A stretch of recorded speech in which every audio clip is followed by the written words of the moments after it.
और इस वक्त की बड़ी खबर आपको बता दें, दिल्ली एनसीआर समेत एमपी के कई इलाकों में भूकंप के झटके महसूस किए गए।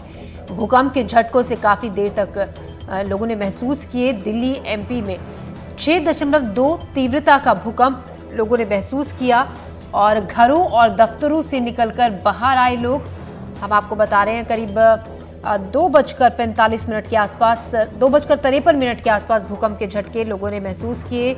इसकी तीव्रता 6.2 आंकी जा रही है। घरों और दफ्तरों से लोग डर के मारे बाहर निकल आए। आपको बता दें, दिल्ली एनसीआर समेत एमपी के कुछ इलाकों में भूकंप के तेज झटके महसूस किए गए और डर के मारे लोग अपने घरों से दफ्तरों से बाहर निकल आए।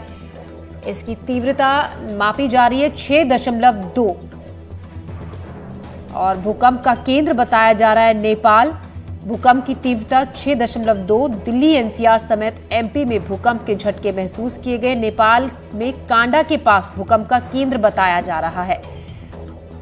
तो दिल्ली से लेकर एमपी तक हिलती रही धरती। काफी देर तक लोगों ने भूकंप के झटके महसूस किए।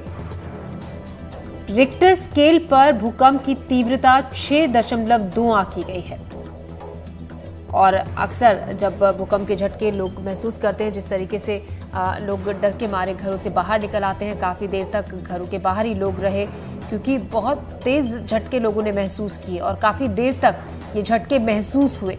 क्योंकि कई बार ऐसा होता है कि कुछ लोगों को पता ही नहीं चलता है कि भूकंप आया और चला गया, लेकिन इस बार काफी लोगों का ये कहना है कि बहुत देर तक महसूस हुए, हिलती हुई अपनी आसपास की चीजें, जमीन हिलती हुई, जिसके बाद लोग घबराकर, डर कर अपने घरों से और दफ्तरों से बाहर निकल आए। इस खबर पर ज्यादा जानकारी के साथ आसिफ हमारे सहयोगी हमारे साथ जुड़ रहे हैं।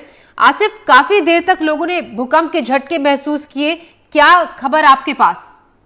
देखिए, हम जिस वक्त दफ्तर में थे सब लोग, उसी वक्त अचानक धरती हिलती हुई नजर आई और सभी लोगों ने एक साथ झटका महसूस किया। तो इसका मतलब ये था साफ साफ कि भूकंप के झटके वाकई बहुत तेज थे और ऑफिस में जो पंखे लगे हुए थे, कुर्सियां थी, वो सब हिलने लगे थे।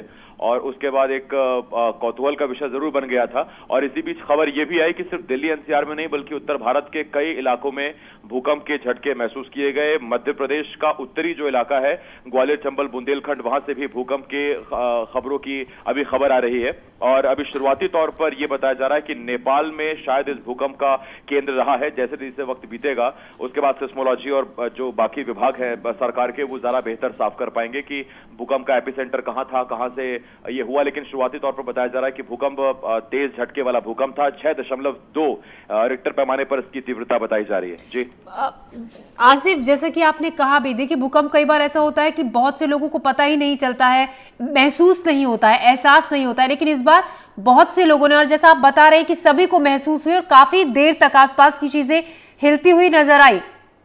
बिल्कुल, देखिए जैसे मैंने बताया आपको ज्योति, अभी जब हम लोग ऑफिस में बैठे हुए थे, काम कर रहे थे और न्यूज बुलेटिन चल रहा था, उसी दौरान कुर्सियां हिलने लगी और सभी लोगों के मुंह से एक ही बात निकली कि भूकंप आ रहा है, झटके महसूस हो रहे हैं।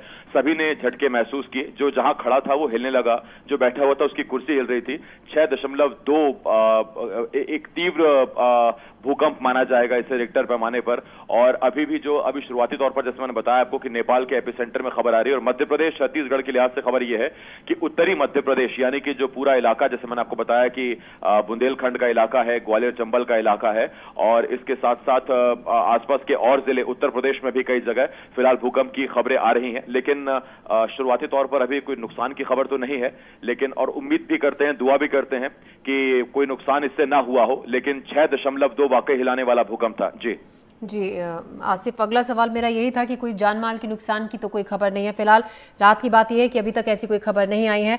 आसिफ, शुक्रिया आपका हमसे बातचीत के लिए। तो तस्वीरें हम लगातार दिखा रहे हैं। हमारे सहयोगी आसिफ जैसा कि हमें बता रहे थे कि न्यूज रूम में सभी को महसूस हुए और खुद मैं स्टूडियो में थी, मुझे काफी देर तक भूकंप के शुरू में समझ में नहीं आया, काफी देर तक टेबल और मुझे अपने सामने की चीजें हिलती हुई नजर आई। आपको बता दें काफी तीव्र ये तेज भूकंप के झटके थे। 6.2 इसकी तीव्रता आंकी गई है।